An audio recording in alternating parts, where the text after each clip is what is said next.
Lightning bolts and bullets are threatening to destroy one of the Mid-State's most recognized churches. There is now an effort, though, to save the Golden Dome. News Channel 5's Nick Bears is here with that story, and we're talking about a church with a long history. Really, 100 years old. A long, long time it's been around, and the Golden Dome on top has survived everything, as she said, bullets to hailstorms and even fire. But now it seems time is finally catching up with this unique and historic church.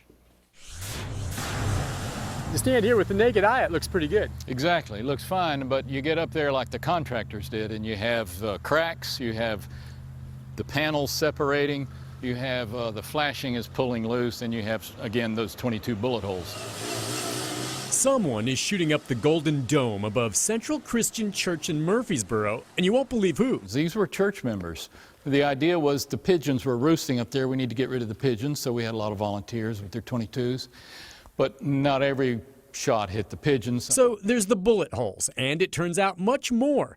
This historic church was built in 1911. It survived lightning strikes, fires, tornadoes, and hailstorms. Now Pastor Stephen Odom says the dome must go or be replaced. A lot of folks in the neighborhood have been very encouraging that we're not going to take down the dome, but we're going to fix it and replace it. The dome is a key landmark along this historic stretch of East Main Street, but it can be confusing, people will say. I didn't know that was a church. I thought it was a synagogue. And then when we had the mosque controversies, people said, I thought that was the mosque because of the dome. This church was built for $3,000 a century ago. Today it will cost $100,000 just to renovate the dome. A fundraising effort is now underway. Pastor Odom is confident they'll reach their goal. I like the dome. Pretty much everybody likes the dome, I would think. What's not to like? After all, it's covered in gold, just not real gold. This is automobile paint currently, metallic automobile paint.